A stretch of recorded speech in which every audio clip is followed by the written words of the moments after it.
Hi, how are you? I'm doing fine. It's okay. Oh, Is he part of the talk too? And the other one? they will be all five at some point. So Happens to me when I'm at home too.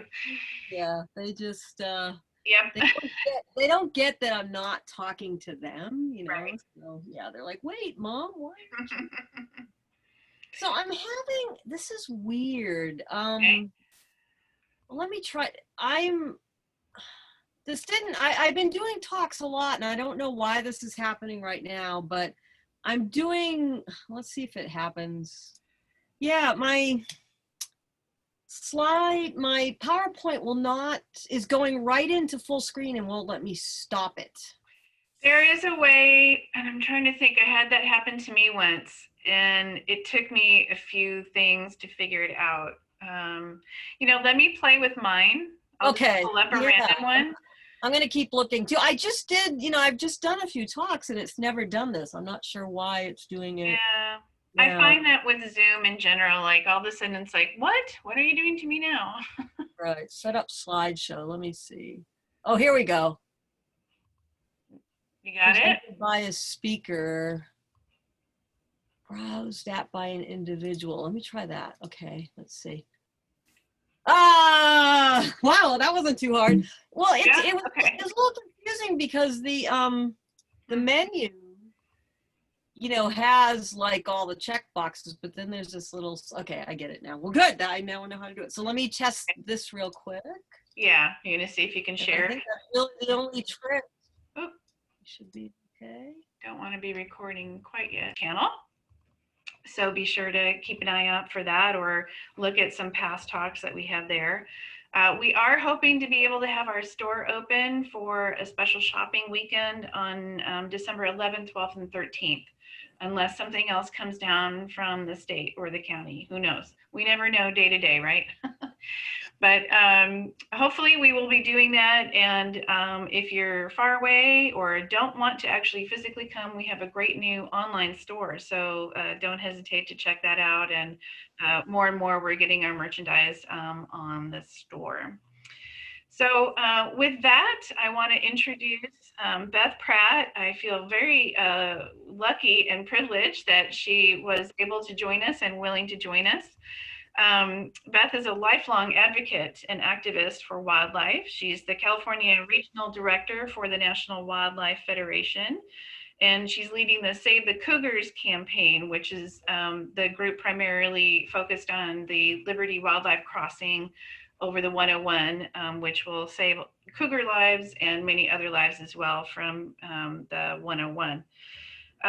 She's been featured on all kinds of things, CBS News, Wall Street Journal, BBC, LA Times, just on and on. She's an incredible speaker. She's also the author of 2 books, which we have in our store, that new online store I just spoke of. So we have her brand new book, I Love Wildlife, a guided activity journal for connecting with the wild world. And she'll be talking about that today. And then her previous book here, When Mountain Lions Are Neighbors, which definitely happens up here where we are. And it's good to learn how to be better neighbors with our wildlife. And as I like to remind people sometimes, if they complain about wildlife, they were here first and then we came along. So with that, again, very grateful to have all you guys here for this talk. And Beth, thank you so much for making the time to do this for us, and take it away. Oh, no, thanks for having me. And thanks everybody for joining me. I think, with 2020 being what it is, who can't use an hour spent at celebrating all the cool, wonderful wildlife we have here in California and beyond. So really excited about this hour. And I will leave lots of time for questions. So, I know these are hard sometimes to do interactively. So yeah, please either put your questions in the chat or at the end, I'll field as many questions as people want to stay for. And I'll also sort of prompt you with some questions as well. So stay tuned for that. But yeah, I mean, I thank you for the nice introduction, but I always tell people you could just sort of introduce me as the cougar lady, which I think is you know, what most people know me as. Oh, let me make sure I need to share my screen. That's right, see. So let me make the technology work. There we go. Everybody see that okay? But yeah, I sort of have these split personalities, or at least split sort of split life, which is part of it is, let me just arrange these so they work. Part of it is in the Yosemite area. I live outside Yosemite National Park, and I worked in Yosemite for a decade. I also have worked in Yellowstone. But as a lot of you know, I also do the majority of my work for the National Wildlife Federation in LA. As my parents and brother who are on this, thank you for coming. I know you guys have heard this probably a million times, but they have to dog sit my 5 dogs, who will probably make an appearance, and my cat at some point. There's one right now. You know, on Zoom calls, they think I'm talking to them. But most of my time before the pandemic is spent in the Los Angeles area, advocating for P22 and working to build the wildlife crossing. And I'll give you a little update on the crossing as well as part of this. But I have to admit, my first love is Yosemite. That's why I live up here. I'm in the park every chance I get. And to me, it's just such an incredible area. And full of incredible wildlife, but so is the Los Angeles area, and so is most of California. So that's what I really wanted to celebrate today, was wildlife everywhere. So I'm not gonna, you know, obviously we only have an hour. I can't get to every species of wildlife. So I thought I'd read you a little from the introduction to my book, while at least we show some of the cool wildlife that is representative of California and beyond. I snuck some non-Californians in there. And this really gets at the theme of what I'm trying to do today with this talk. So let's see if and here's my 2 books, forgot that slide. Let's see if we do this. So the introduction to my book is, "Dear friends, I want you to fall in love with wildlife again. No matter where you live, an apartment building in the middle of the city, a suburban neighborhood, or a rural small town, you are surrounded by an array of wild wonder. I've spent a lifetime working to protect wildlife and been fortunate enough to live and work in places like Yellowstone, in the presence of wolves and bison, in Yosemite alongside black bears and pika, and in the Los Angeles area, which might surprise you to learn is home to a mountain lion, coyotes, and more. I have always loved wildlife, a child mesmerized by my backyard frogs and captivated by watching whales with my dad. Whether you are just learning about wildlife or an environmental biologist, this guided journal will help you discover or rediscover what you truly love about the wild world. Wildlife, large and small, thin-furred, scaled, and feathered, are all marvelous and mysterious and awe-inspiring."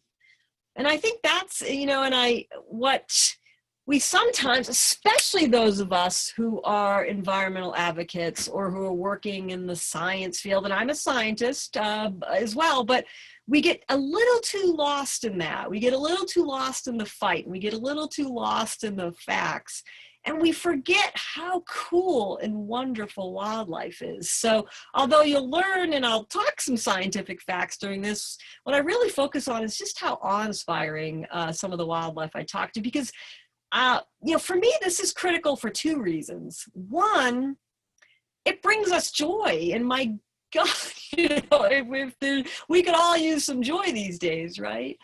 But for environmental protection and wildlife protection, this is also critical as well. And I think us scientists or environmental advocates forget this. I'm assuming everybody who's tuning in here loves wildlife. And I'm also pretty good guess is that none of you came to love wildlife because you were told that it was going to go extinct, or you read a scientific paper. You came to love wildlife probably like I did, which is you were captivated by something in your backyard, or you read a story that captured your imagination, or your dad, like my dad, took me whale watching. And he also took me to see whales when they'd wash up on the beach in Cape Cod. And so my childhood is also full of seeing dead whales on beaches. So thank you, Dad. It certainly had an impression. But so it's that love of wildlife that both brings us great joy, but also is essential to cultivate in others so that they're going to want to protect them. So I think that's, for me, why wild wonder is doubly important. And I will say, you know, wildlife for me, through this pandemic, has been a lifesaver. And what has been really wonderful to watch is how many people have discovered wildlife in this pandemic. I wouldn't have wanted it to happen this way. Obviously, we wouldn't have, I'd rather they discover wildlife another way, but I got so many calls from people who had never noticed wildlife before, or who had never heard the birds sing in their neighborhoods. So I think this pandemic, because we had to stay put for a long time and may still have to again, has actually made some lovers of wildlife. And I think that's really marvelous. I like to start out this talk, though, with just a little challenge to a lot of people's sort of perception of wildlife. And this is a journey I had to make, which is that, so this is, I think, where we all think or are brought up in how wildlife should look and where they should be. This is Hayden Valley, one of my favorite places when I lived and worked in Yellowstone. And there's a bison, grazing in this pristine pastoral scene, free of humans, free of human, structures. But I think, and this is what my transformation has been, is that we have to get over that is the only option. We have to be more open to this coexistence ethic, or else wildlife's not going to have a future. And that, to me, has been so rewarding about working on the Save LA Cougars campaign to build the crossing, is that I never thought I would have done that. I was a parkie for most of my career, and wildlife belonged here and people belong here, but that doesn't even work scientifically anymore. When I was coming up in, my conservation and biology schooling, it was, that was the dominant view. You put aside a little island of habitat like a Yosemite or a wildlife refuge, and you throw the wildlife in it. Check, you've saved them. Well, it actually doesn't work that way. Landscapes and ecosystems and wildlife need connection, and that has to involve our peopled spaces. So and what's great is we're actually doing this, and California's doing this, if not perfectly, really well. So I'm actually going to sort of start the talk with a few of the examples of this coexistence in places you wouldn't expect, and actually end it more in some more Yosemite stories or wilderness stories. But just wanted to sort of challenge you a little bit. And one of the ways I like to challenge people in this way, and again, this was a journey for me too, that picture of El Capitan, most of you probably recognize it in Yosemite, perfect peregrine falcon habitat. So they have plenty of protected places on those cliffs to raise their young, lots of open space to swoop down and catch their prey. They love it. But they also love the picture on the right, which is San Jose City Hall. And indeed, it's just kind of a man-made El Capitan. And indeed, they've had peregrine falcons making their nests on City Hall, literally right at the mayor's office. I actually went bird watching right in the mayor's office and took this picture of this peregrine looking at me. Luckily, there was glass between us, or he might have tried to hunt me. This is Fernando.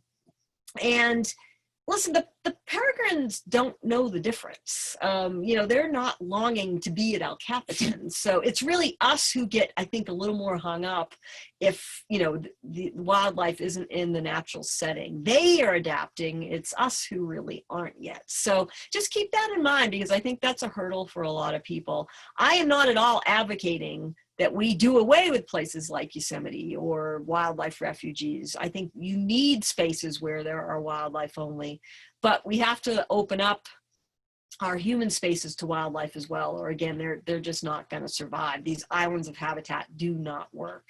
So I can think of no better example of this than P22, our hero. And I love this video of him.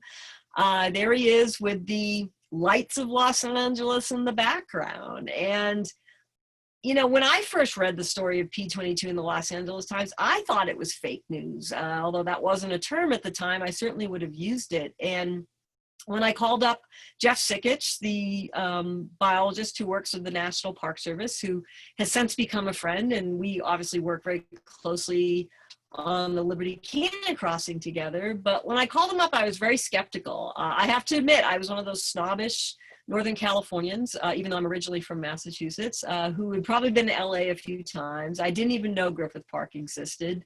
I just couldn't believe that LA could support a mountain lion. And as he's walking me around Griffith Park, I just at first was like, oh my God, get this cat out of here. And there's people playing golf and riding ponies, and but he was telling me about the struggle P22 had and his journey, and not just him, but all the cats in the Santa Monica Mountains. And I really just had one of those life-changing moments. Like, okay, well, if he's living here and that's his only option, then who am I to judge? And indeed, he has lived there, and he's lived there since 2012, quite peacefully, as we know, and he's become our hero. For those of you who might not know the story, I'm guessing most do, but we don't have any baby photos of P22, but this is what he might have looked like as a mountain lion kitten, those blue eyes. It's so cute.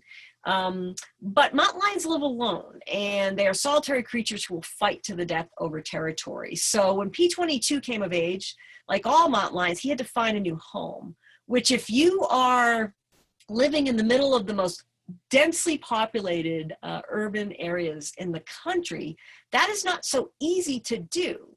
So as you saw from that graphic, he crossed both the 101 and the 405 to make it somehow to Griffith Park. And as someone who has actually retraced his likely footsteps now 5 years in a row, I do an annual hike as part of our P22 week and our P22 Day Festival. Many of you have probably attended.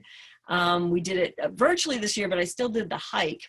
I can't believe I make it, never mind a mountain lion. I've stood at the 101 even at 2 a.m. and still wouldn't dash across. So it's just such a remarkable, wondrous story that he did it. And also a sad one because most of his kin don't make it. I love this map because it really shows the urban density he's living in and the journey he had to make. Obviously, and I like this also shows too, despite Los Angeles always being bashed, or the Los Angeles area, Los Angeles has plenty of green space. It has a lot of open space. The Bay Area's got nothing on it, It's just that it's not connected. That's why we have to fix that. So you see, he was doing pretty good till he crossed the 405, and then, it's pretty much urban living to there. Griffith Park, a little small for a mountain lion. It's 8 square miles, where average mountain lion territory for a male, 100 to 150, even sometimes 200 square miles. But so far, those home ranges are really based on prey density, and he's got plenty of deer, at least we think so now. And those deer are probably in population numbers that are sort of inflated because they have lots of vegetation in the surrounding beautiful mansion gardens to eat, and also the forest lawn cemetery is good grazing for them. So he's got at least a food source that, again, if humans weren't there, probably wouldn't be as abundant. But it's not that it's wrong he's there. It would just be better if he could move in and out, and he hasn't. Obviously, he's been there since 2012, and probably because he knows it would be risking his life again, has pretty much stayed put. He was sort of a local hero until this photo hit. I think we all know it by now. Steve Winter's an incredible guy. He's donated the use of these images to our campaign. He's very passionate about the crossing and big cats worldwide. But this was sort of the photo that was seen around the world and made P22 a celebrity worldwide. Because have you ever seen a cat with the Hollywood sign? And made him what I call the Brad Pitt of the mountain lion world. They're both handsome. They both struggle with their dating life, and beloved by all. So I love that that's how P22 is known. Although the Hollywood sign is the most famous, this is probably my favorite photo of P22. And it's because this is what he faces every day. And I think this is, part of the wonder of wildlife too, that he keeps going. For him, it's not that it's wrong he's in Griffith Park, it's just that he should be able to move a little more freely in and out. And he is cut off from his kind. Not that mountain lions are real good at monogamy. They are sort of a love 'em and leave 'em bunch, but I'm sure he'd like a date or two over the years. And that's likely never gonna happen. But I will tell you this, and this is both sad and part of what amazes me about wildlife. Mountain lions are very quiet creatures. They are not like African lions, they don't roar. They are very noisy when they mate, and that's about it. For the most part, that they've earned their reputation of their nickname of ghost cats. They stay very quiet, except for when mating, and then, my God, they sound like women screaming. But for those of you who have domestic cats, like my indoor cats, they make little chirping sounds, like. And Miguel, who discovered helped discover the first photo of P22 with the cameras up in Griffith Park. They still have a lot of cameras up on him. He caught him with on audio making sort of the sound that mountain lions make. Is anybody out there? So he hasn't given up, and I think that's a sign of wildlife resilience and fortitude, that he's still hopeful a female will enter, or even a male might come in and challenge him. But what I thought I'd give you an update on, because I knew, was the bridge. Wow, P22 is getting the largest wildlife crossing in the world built to help his and that's his legacy, and he doesn't even know it. Building a corridor here, not perhaps a wildlife crossing, but connecting this corridor has been something that's been on a lot of the group's radar for decades, but it really wasn't until P22's story that got people engaged and the public engaged. Even up to Governor Newsom. And I was very privileged to be able to give Governor Newsom a tour of the crossing site for about 40 minutes. And he is very passionate about mountain lion protection. But the reason I put this slide up is because, P22 does capture people's imaginations. I think you'd be hard pressed to find a governor of another state tweeting out, a mountain lion will always have their heart. So I think, we are lucky here in that we have government agencies all the way up to the governor who's dedicated to protecting wildlife. The Wildlife Corridor Partnership, these are the 5 main entities working on the wildlife crossing every day. Now, it takes a village, and there's a lot more people who are participating and doing vital things to ensure it survives. And there's my dog's squeaky toy. But these are the 5 main partners working on it daily. I just did a project design meeting today with Caltrans. The National Park Service, of course, we wouldn't even know we needed a crossing if it wasn't for their research. And they continue to contribute obviously their expertise onto how to make this work, and will continue the research after as well. Caltrans is their road, and they've been amazing. They're like, we want to build it, we just don't have a budget, get us the money. And that's where, the National Wildlife Federation, in my role, comes in, is that we committed to this partnership that we would bring our expertise in collaboration on large-scale projects for the conservation, education, outreach, and of course the fundraising, the biggest piece. And then the Santa Monica Mountains Conservancy, or /MRCA, they had the foresight to preserve the land. You have something on in there? What's that? Hello? Oh, okay. Can you hear me? Everybody hear me okay? Yeah, I think we're fine. I think someone had their mic. Oh, okay, cool. So I think we're good. No worries. So the Conservancy, even before corridors were sort of a scientific thing, they had the foresight to preserve the land on both sides. The one thing you need for wildlife crossings to be successful is protected land on both sides. So if they hadn't done that, we wouldn't have a crossing right now. And then the Resource Conservation District of the Santa Monica Mountains, they've been doing, landscape restoration there for decades. And of course, are bringing their incredible expertise to the project too. So those are the 5 main partners working on the project. And I am really happy to report we're in an exciting time right now for those of you who've been following this. When I first started, and we were the last partner to come on board, it was just an idea. We hadn't even done a feasibility study yet. It was like, what's going to work here? A tunnel? Is it going to be just fencing? What is it going to be? And there was no funding attached. And look where we are now. We're in final design and engineering. We've raised over $17 million. And if we stay on track with fundraising, we will be breaking ground next year. And we just released, as part of P22 Week, these incredible visualizations as the design has evolved, of what it's going to look like. And I have to admit, when I first saw these, it really gave me the chills. As you can see, it's not just a bridge. This is a vegetated landscape that is reconnecting an ecosystem for all wildlife, large and small. Although the mountain lions are at most imminent risk of extinction, what the National Park Service research will tell you is lizards and birds are having the same genetic isolation. So this is really a living bridge that is going to connect the ecosystem for both flora and fauna and large and small. So it's, to me, this is pretty incredible. And I love this view because it really shows how it's reconnecting the landscape that we severed. And this is some more graphics we use just to show we're designing it so that all wildlife can use it, which is pretty cool. A lot of you have probably seen the Utah crossing, which is so exciting. I've actually been to that crossing. And you can see the abundance of wildlife using it. We're going even a step further because you saw a lot of that crossing is gravel. So they are, some of the smaller stuff wouldn't live on that bridge but we're going to, you're going to have alligator lizards living on that bridge and being able to use it. So it's pretty cool stuff. And here's a recent photo of P22 Mygale. He's looking good. He's healthy. He's really adapted to that life there. So I think to me, it's also a testament to LA for making a home for him. As we know, in every other state in the country, a mountain lion showing up in a city park would probably have been grounds for either lethal, being shot or removed. But again, this is California, so we make a home for him. And then I thought I would just show real quick some of the newest kittens. My dog, they do not like the sounds in this video.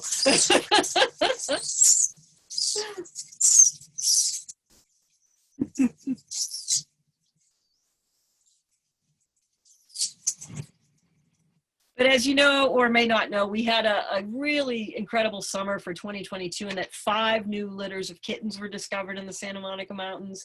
That is such great news. And we're taking bets of these kittens, which will be the first to use the crossing. So we're excited about that.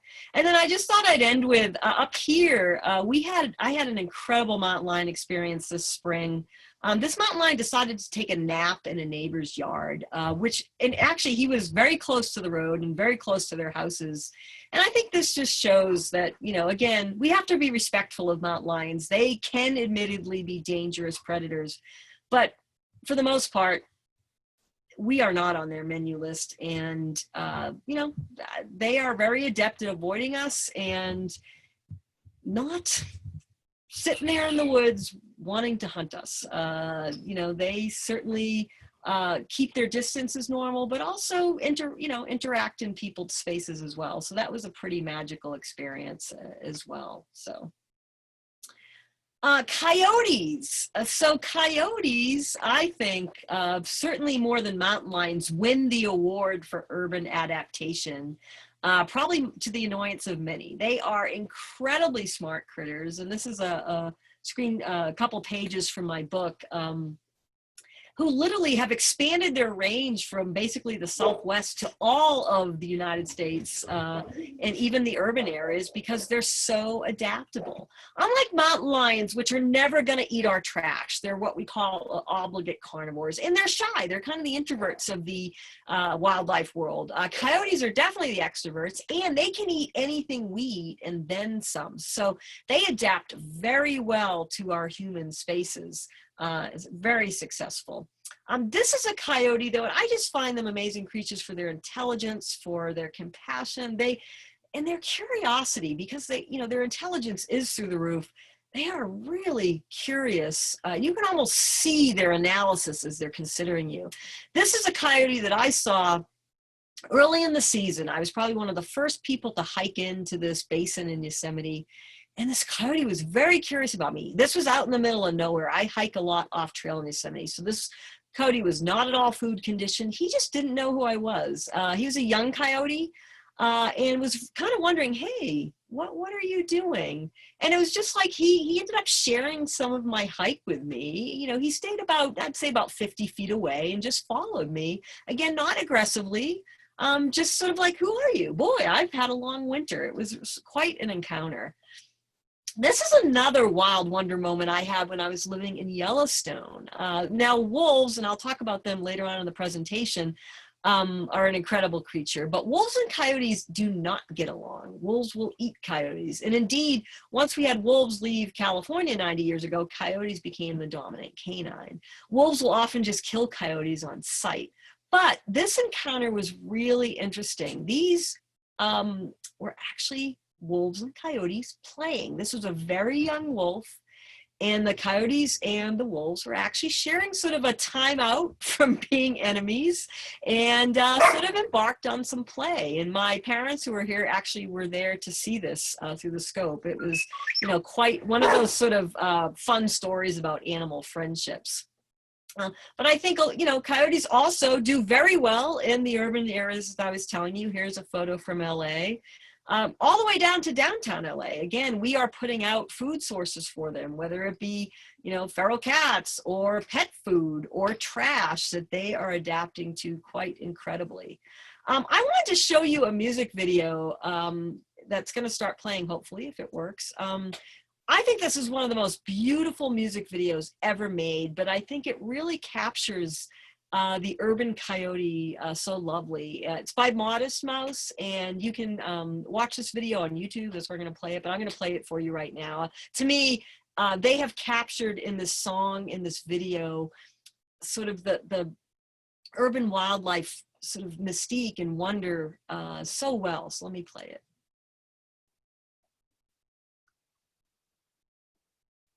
Oh, I don't know if we're gonna have that. A beautiful video, and God, the coyote with the metal deer at the end says it all. This was based on an actual coyote who took a ride on the Portland metro, and aside from being a beautiful tribute to Portland, you know, I love that they got in the mind of the coyote, or tried to, on, my God, what am I doing on the train? So anyway, to me, that gets at wild wonder in a way, that is amazing. Another sort of urban story for you is the Facebook Foxes. If you don't follow Facebook Foxes on Facebook, do it right now. If you haven't been to the Facebook campus, I want to live there. It's 57, at least the old campus, 57 acres. There's parks, there's a Zen garden, there's free ice cream, but a lot of it is open space. So this family of foxes starts moving in, and wonderful Facebook, instead of trying to get rid of them, is like, well, can we keep them?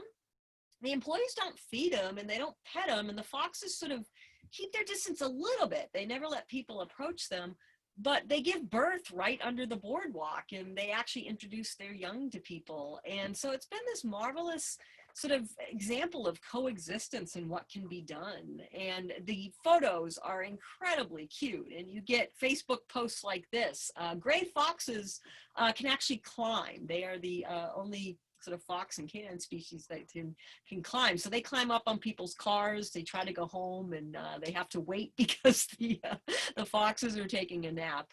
If you see the Facebook sort of icons that you can use in Messenger, that was actually proposed by, she's become a friend of mine who started Facebook Fox to honor these foxes. So anyway, it's just such a great story of coexistence, and it went all the way up to Mark Zuckerberg himself. He took an interest in the foxes, and National Wildlife Federation certified their campus is one of our certified wildlife habitats. So this is, again, a great story of, you know, hey, obviously open space would be preferable, but if we can't have it, let's see how we can coexist in good ways.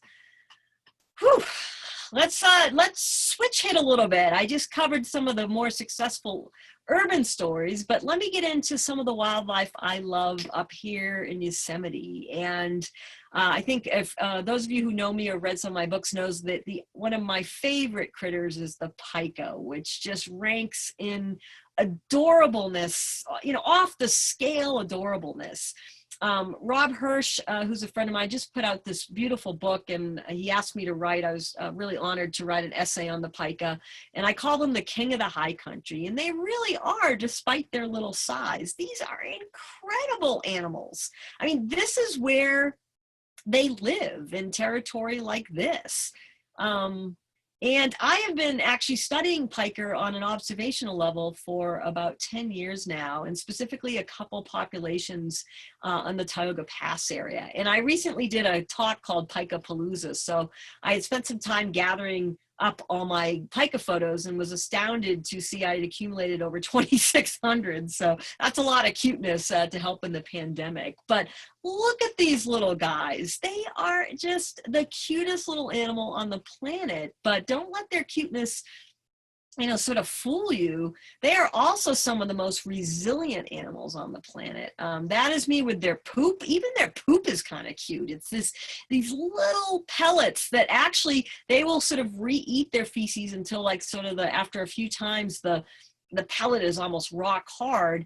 And those last pellets actually last long enough over decades that you can actually carbon date them and track historic pika populations. But anyway, I mean, who poops that cute? That's pretty cool.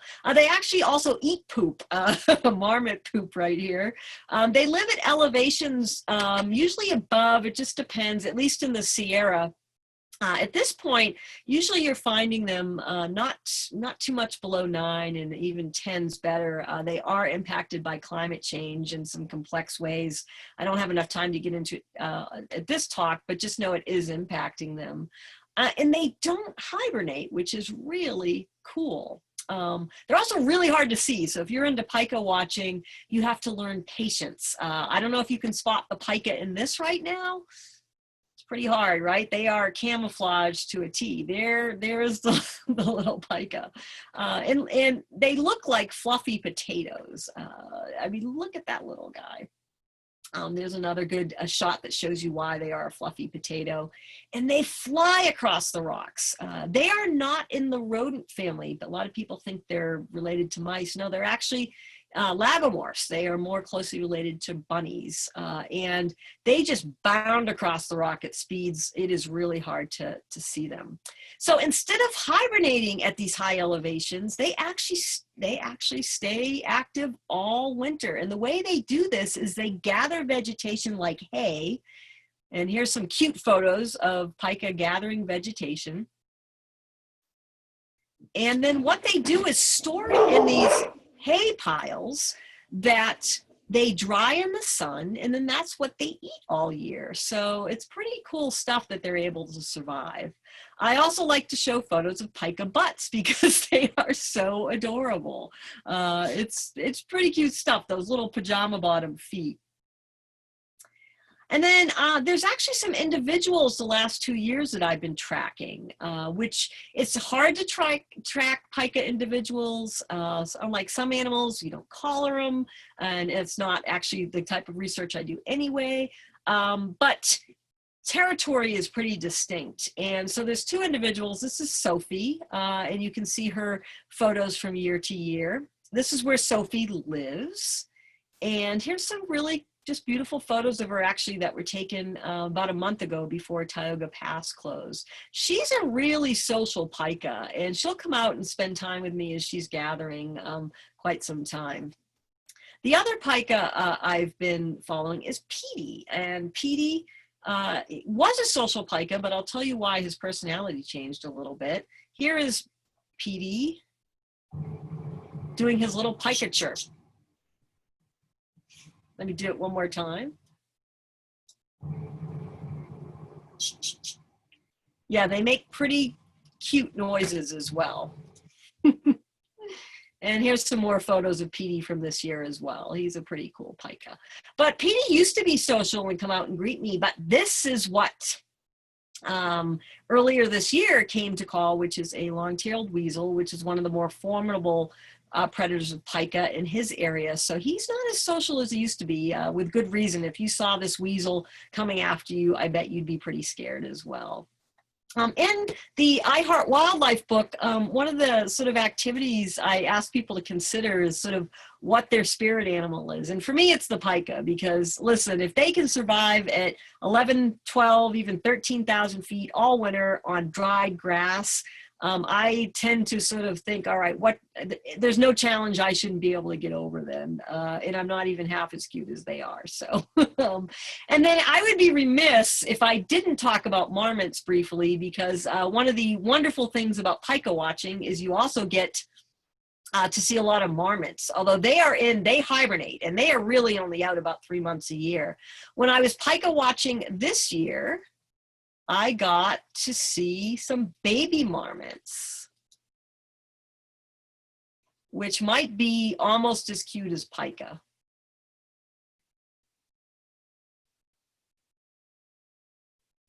They are pretty cute. And then I thought we could all, although it's a little hard to be interactive, but I'll tell you the answers. Again, this is from my book as well. Nicknames for marmots include rock chuck, whistle pigs, whistlers, and snow pigs. And then one of the questions is, marmot hibernation burrows can extend to how many feet deep? Well, the answer is actually C, which is 23 feet. I mean, they have sort of, marmot kingdoms under there. Oops, I don't know what I did, but we'll skip. But anyway, lots of good marmot trivia. They are pretty remarkable creatures as well. Another creature of the high country I like to talk about is the Yosemite toad. And we should be proud of the Yosemite toad. It's nowhere else but the Sierra. And these are badass toads. These toads, they travel over snow at high elevations to their mating ponds every year. And much like the pika, although they do sort of hibernate, if you want to call it that, every year, but they come out and are, I mean, how many times have you seen a frog on snow, right? I'm going to play, I actually got some video footage of this little guy walking over snow, which is pretty cool. But this is they will travel up to a mile to find the perfect mate, all in the pursuit of love. And this is what they sound like. It is amazing.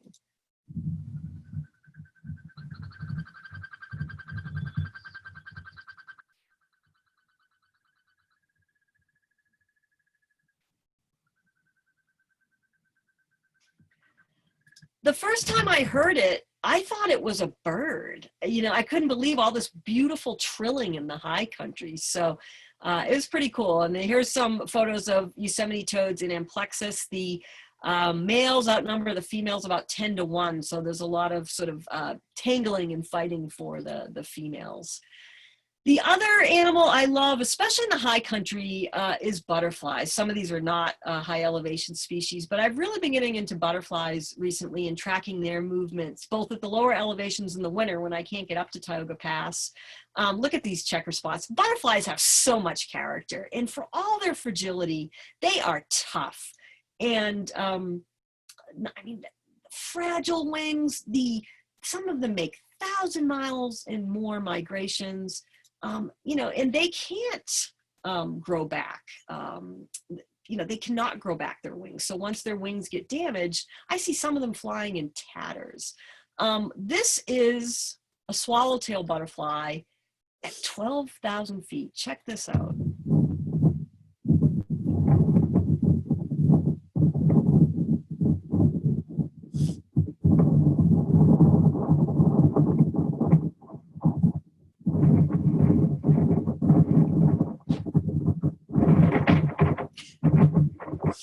And I left the volume on that one because I'll tell you, it was hard enough for me to get up that pass with all the wind. So imagine that you're that little butterfly making your migration over these passes. It's pretty impressive stuff.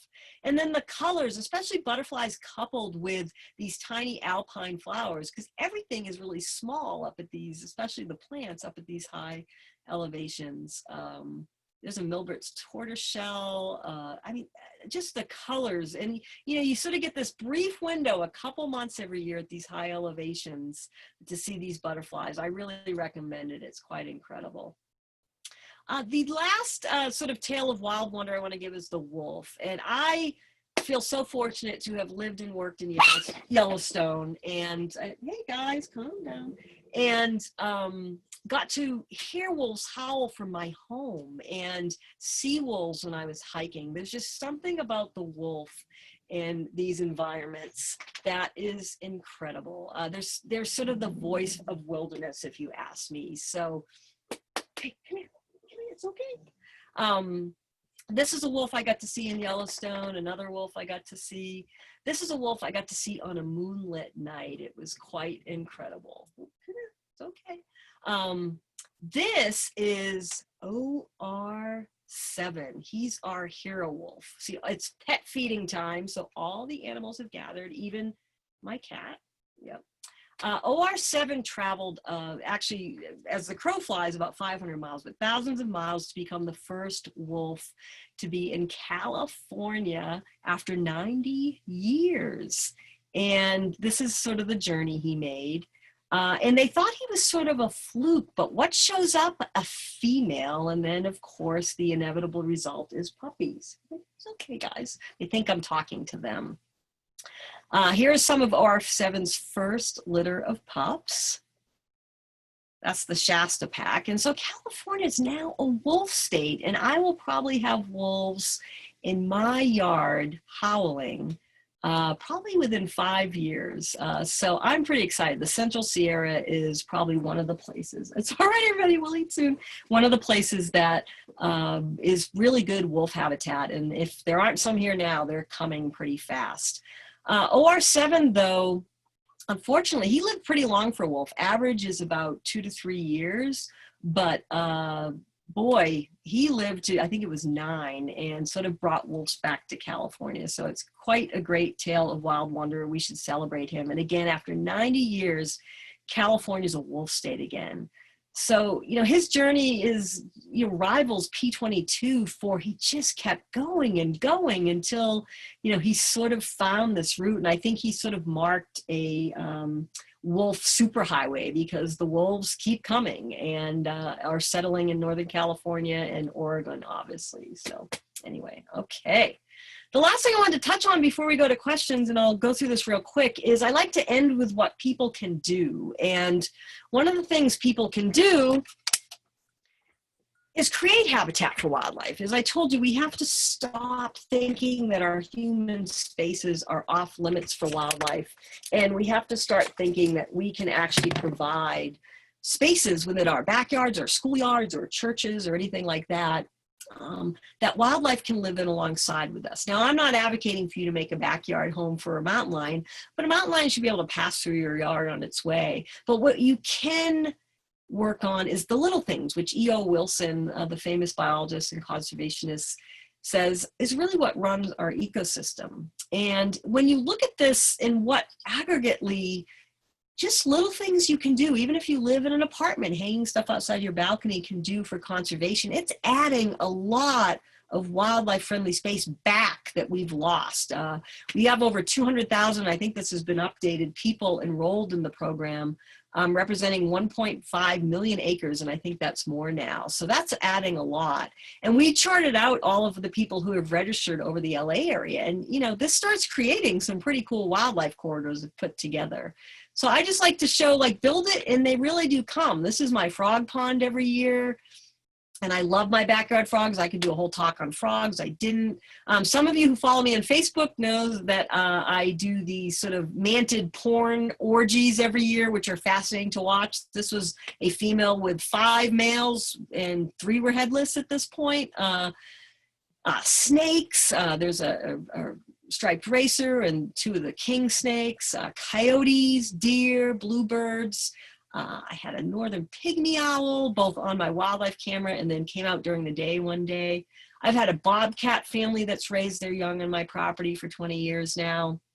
Gray foxes, skunks, quail, and bears. And I thought I'd end with, to me, just such a wondrous video I was able to capture on the wildlife camera. And this bear was posing for the camera. So this was just this fall.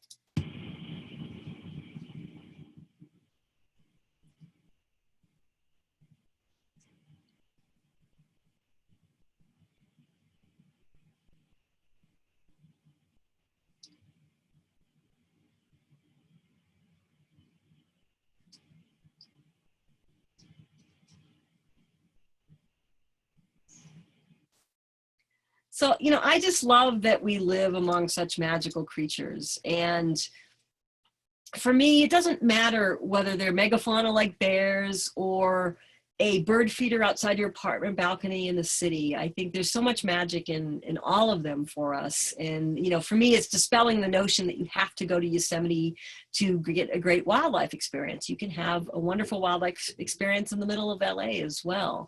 So I do have homework for you all. This is, part of the reason I wrote, again, the book, I Heart Wildlife. When Mountain Lions Were Neighbors is a book that really celebrates all these coexistence stories and where it's working, right? Where wildlife and people are living alongside well. What I Heart Wildlife does is try to reconnect you to why you love wildlife in the first place. It's not just the science and not just that we want to save it. So your homework is to think about, what is that first experience with a wild animal? What is that first memory? What did it make you wonder about? And how can you reconnect to that in a way today to help you look at wildlife with that same sense of magic and awe? So, and I will put this up on my Facebook page, or email me. I'll give you this page. You're welcome to print it out and do some journaling on it. So anyway, I am sorry about the dogs. I almost fed them early, but knew that wouldn't work either. But they like to be part of the Zoom call, and the cats. But I'm here to answer any questions. And also, it doesn't have to be a question. If you want to share a really magical wildlife experience or your story, I'd love to hear them. But thank you so much. Thank you, Beth. That was wonderful. Here, I'll stop this share here so we can have a discussion. Okay, I think we do have some questions in the chat room, and I think Lauren's going to help feed them to you. Great. Yes.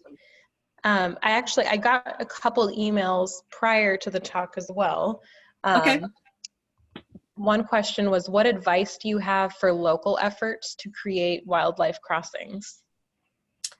Yeah, I think, the good news about wildlife crossings, which I love, is their time has come, right? The U.S. took a little while to catch on, but they're really here. And the science is now there. We have decades of study to inform them. We have some of the top experts in the world working on ours. But the public loves them. They are very much a, nonpartisan, bipartisan thing. We are doing a lot of corridor work through the National Wildlife Federation in Wyoming and in Montana and places, that again, it's not, everybody loves them because they're a really tangible way, a tangible solution that you can see works right away. Look at how that Utah video is, gone around the world.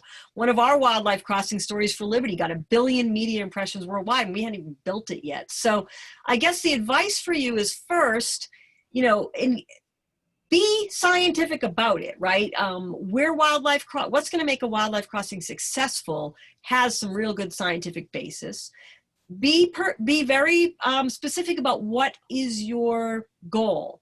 For Liberty Canyon, it is saving the mountain lions, but more so it's reconnecting an ecosystem. The Utah crossing was a little different. They wanted animals to stop getting hit by cars. Interestingly enough, at Liberty Canyon, we don't get a lot of animals that get hit right there. They turn around. We know that from GPS data. So be very specific about what you want to do, and then engage the public. Get people excited about it, because then when you do go to the transportation agency or whoever, if it depends on if it's a freeway or your local city, or once they know the public's behind it, you're really going to get a lot more support through the agencies that they know they can't sort of sweep it away. But whoever had that question, please email me. I'm happy to give you more specific tips. Sure, I'll let them know. They had a second follow-up question that was asking if you would be in favor of legislation that would require Caltrans to incorporate wildlife crossing availability in highway projects where conditions like high rates of roadkill show a need. Mm-hmm. But it sounds like it might be more complicated if there's 5 groups involved in the Liberty Canyon crossing. There's a lot of politics involved. Not only am I in favor of stuff like that, I work on a group, the Wildlife Corridor Working Group, which represents groups working statewide on wildlife crossing projects. And that's something we've looked at. Our organization, the National Wildlife Federation, has been working on federal legislation to that end too. I think listen, Caltrans loves these projects and they want to build them. It's budget, right? So that's Yeah. really what it comes down to. The reason we are privately fundraising for this is Caltrans doesn't have the money.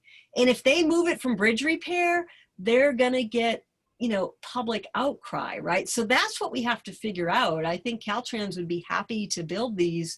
We just have to we have to pass legislation to get them some funding sources. And that's really it. And then, you know, just I do want to touch on, it's interesting, Fraser Schilling at the Road Ecology Center has incredible data around, you know, roadkill hotspots but you know, it is a little more complex than that. Like, you know, for Liberty, if you just based on roadkill, you wouldn't know there's a problem. So I think, you know, crossings have different purposes, and roadkill is some of them. A lot of the crossings built, especially in Montana, Wyoming, Utah, it's because they have accidents, right? So they're trying to prevent but we don't have the vast ungulate migrations here like they do. So, you know, they all have different purposes, but absolutely would be in favor of giving, it really is about giving Caltrans the support and money they need so that they can do these things.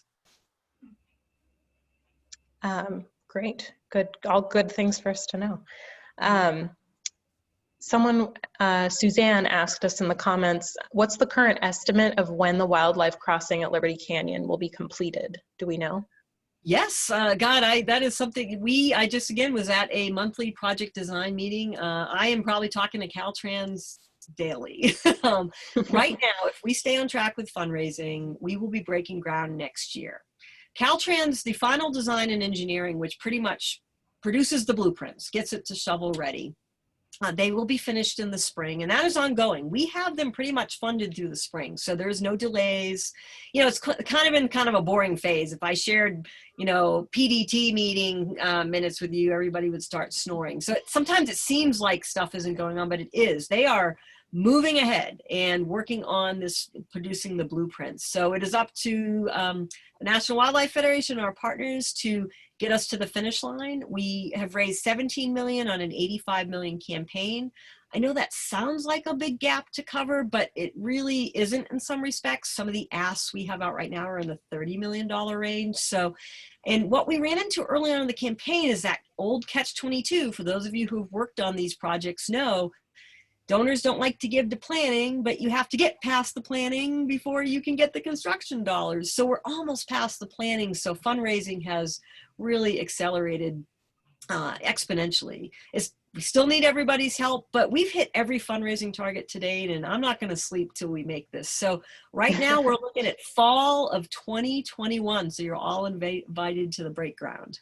Wow, exciting stuff. Susie asked, what are the dimensions of the bridge, and how long will it take for animals to acclimate and trust it to use it?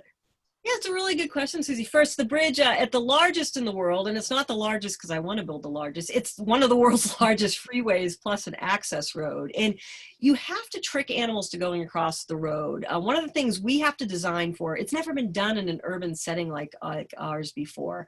We get 300 to 400,000 cars a day on the 101 in this area. That Utah crossing you see gets 10,000 cars a day. So we can't get away with what they did. We have to have sound barriers and light barriers. And exactly to make the animals feel comfortable, that's where the width comes in. It's about 165 wide by 210 long, the actual 101 structure. And then you have the access road as well. But the scientists who do, like Tony Clevenger, who built the Banff, will tell you, you need to widen it for every foot long so that the animals don't feel like they're over the highway, especially in such a high traffic area as ours. As for how long it'll take, here's what I'm going to tell you. My money is on as soon as those gates open, those animals are going to start using it. Animals are already trying to cross here. Some crossings, especially the ones sort of out in the middle of nowhere where there's lots of options, there's no urban interface, it can take them a while to find it, but once they do, they start using it. This is it. This is the funnel point. So I think the animals are going to start using it right away. I visited a crossing in Colorado. The deer started using it 2 days later when they opened it up. The crossings they're building up as Snoqualmie Pass in Washington State, the deer are trying to use the unfinished ones. So the animals really want to use these crossings. So I will put money on it right now that once that crossing opens up, we're going to see some traffic right away. Good traffic. Good try. Yes, good. Yeah, not cars, not people. Yeah. Like cats and deer. And yeah. Now the interesting bet would be which animal uses it first. That would be the interesting bet. Yeah. Mhm. Definitely. We have a question from Alicia. Beth, how do you think the increasing frequency of fire will affect our urban wildlife interface? You know, this is something to watch. I mean, our urban animals have so many challenges already. You know, rodenticides, which, yay, you know, shout out to all the groups that worked on that, Poison Free Malibu and so many others. You know, Governor Newsom signed that executive order. So that's one we're working on solving. But, you know, there's fragmentation, and fire is another one that's going to be tough, because the Wolseley fire, as we know, took about 50% of the available open space in the Santa Monica Mountains. Now, where I live up near Yosemite, you know, we have fires all the time. And wildlife in California, they're fire adapted, but they're adapted to fires. We were talking about this before we started. They're adapted to fires that occur every 10 to 20 years, right? Not a major fire every year. But at least the animals up near me, if their territory burns, they can move to other open space. I'm in the middle of nowhere. But the animals in the middle of the Santa Monica Mountains, 50% of the open space burns. What options do they have but backyards? So it is something I know the Seth and Jeff with the National Park Service and many other scientists are watching very closely. We just don't know the full impacts yet. I will say they did show that, you know, the mountain lions were not using the Wolseley burn scars because the prey, you know, after the fire, and continue not to, because the prey just hasn't returned in the numbers they need. The other thing we don't think about in the urban areas, which happened to our Santa Monica cats, is the immediate, right? So the long-term impact, we just don't know. The immediate, we lost 2 cats in the fire. Now, again, they're adapted to fire, but much like people, sometimes they're in the wrong place at the wrong time, and that was poor P-74's fate. But P-64's death was, you know, more interesting in a worse tragic way, in that what the thinking is from the scientists is he couldn't get out of the burn area because of human roads and development, and died 2 weeks after the fire from starvation. That was the thinking around P41 and the Verdugos too, what happened to him. So there's sort of the long-term impact, but there's also the short-term. They just can't get out of fire's way either because of roads. Normally they'd be able to run, right? A mountain lion has a good chance of outrunning a fire, much like we do. It doesn't, you know, we're not always lucky, but usually can, so. We have John asked, how many mountain lions live in the Santa Monica Mountains and are being tracked? Yeah, so it's a good question. And the real answer is we don't know exactly. That's what Jeff and Seth will tell you. They're tracking at any one time about 10 to 12. But if you think sort of the greater, you know, Ventura up to, you know, Simi Hills to, you know, all the way down to P22 and Griffith Park on the other side.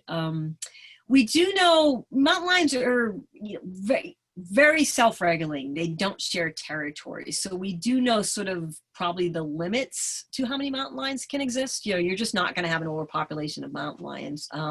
But if they had to guess, you know, I mean, a real big guess is, you know, in the sort of the Santa Monica Mountains area itself, you know, 10 to 12. But that's another impact our roads are having.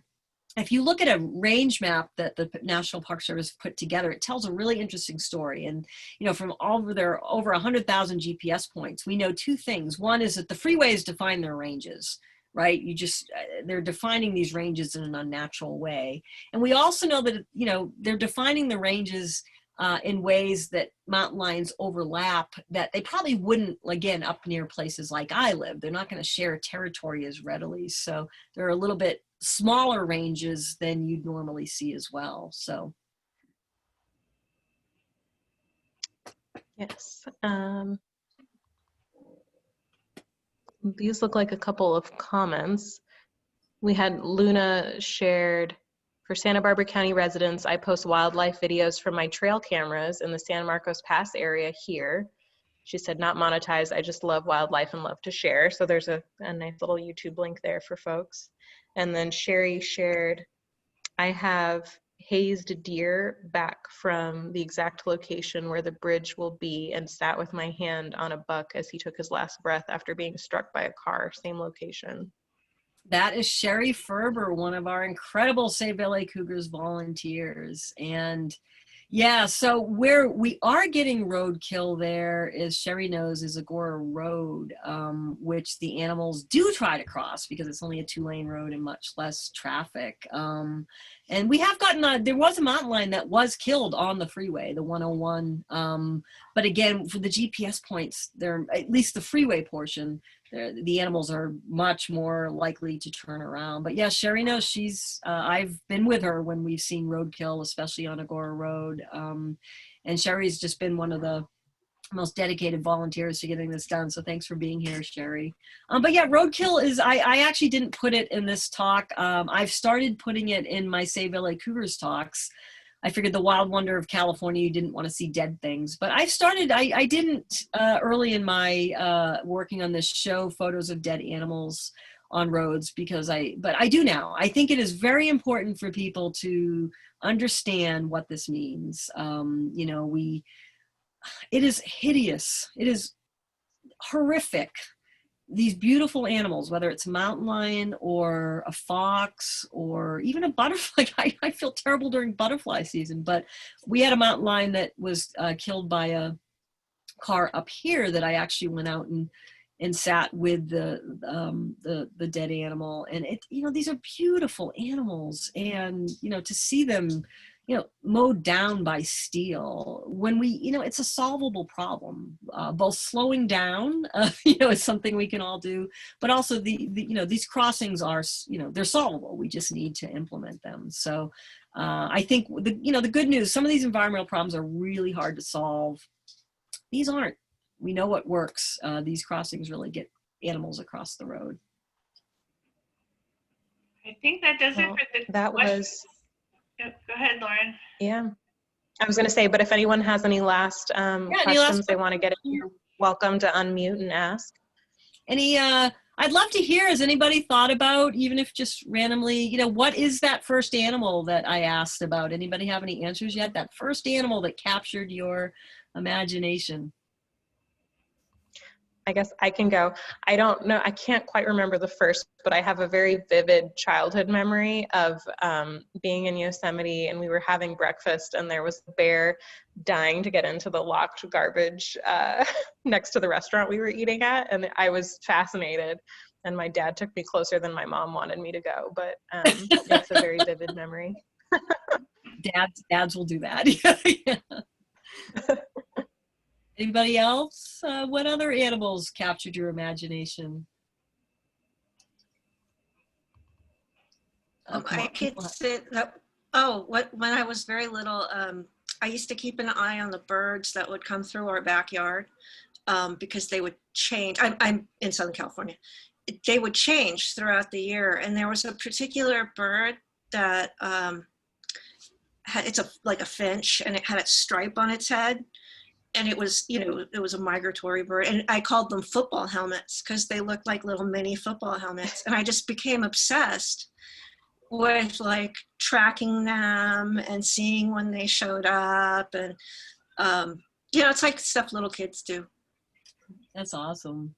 Mm-hmm. And John writes, and John is someone who's, I know comments on talks a lot and has, you know, I think become a mountain lion convert after hearing about P22. He says, the first time I saw an animal in my yard, I remember was seeing a herd of elk in the yard. That's a nice first experience. I'm also seeing some familiar faces here. Lori, I thought I saw Suzanne Weekly. Thank you, Suzanne.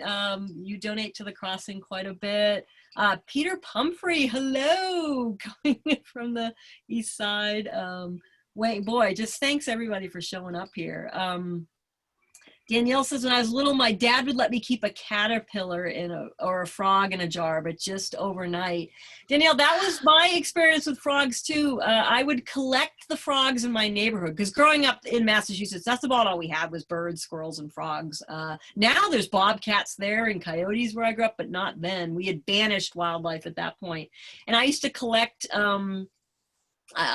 frogs in a bucket and study them during the day and then name them all George, my mother tells me, and release them to their families at night. So yeah, so I'm glad you got to collect frogs in a jar too. Lily says, bobcats in our backyard in Glendale foothills, along with deer, bears, and coyotes on our streets. Cool. And John, working on donating money for the crossing now. Well, thank you. That was very nice of you. But yeah, everybody has different wildlife experiences. And I think, you know, again, there's no right one. I was just in Watts. We do a lot of work in Watts, actually. And, you know, we saw possums down there, which to me was really cool, right? To me, just as cool. And Pete and Roberta and Chalfa, first animal, family of skunks with babies on our patio every summer night. And the coyote who brought in a mate and had a family, Glendale too. Awesome. So lots of great wildlife experiences. Any other questions or? Lisa, oh, being followed by a puma along the shores of Lake Kachuma in the 60s while walking with my dad. Wow, that is pretty cool.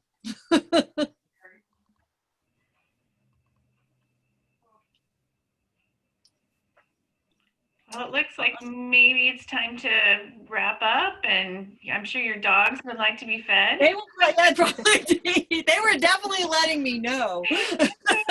they do that. I should learn probably, you know, like feeding time, maybe schedule talks around that. Yeah, you feed them too early and then they actually beg again to be eaten. It doesn't work. I've tried. So. Yep. Actually, they like to be part of the show. They think I'm talking to them anyway. So. Yeah. Well, thank you so much for being with us. It was wonderful. Thank all of you for coming. Oh, are you kidding? We'd love to have you back if you have, you know, more info on the crossing or any other kind of talk. It'd be wonderful. And I'll be also donating to the crossing. We got to make that happen. Thanks, everybody. Yeah, I mean, this is a crossing of this magnitude, and you know, it's going to take the private sector. I think the good news is this is really going to serve as a worldwide model, and I think it will inspire others, and it will help. Like whoever brought up that question, when 300,000 cars a day are going to drive into this, those are 300,000 converts who will then, you know, vote for people who support wildlife corridors and want to support funding for Caltrans. So I think that's part of what is good about getting these up, is they serve as inspirations for others. So I agree. But yeah, thank you for that. And thanks everybody. Again, it was just nice to be here with you. If please, my email is prattb@nwf.org. If you have questions or stories or anything you want to share, please don't hesitate to reach out. But thanks for spending time with me. And I really want to thank the museum for having me. This was such a great talk. So thanks. Yeah, thank you so much. And thanks everybody for attending. Yeah, and we'll be sharing the link soon if you have friends that want to watch it as well. Cool. Okay, have a great evening, everybody. Thank you. Bye. Bye. Thanks.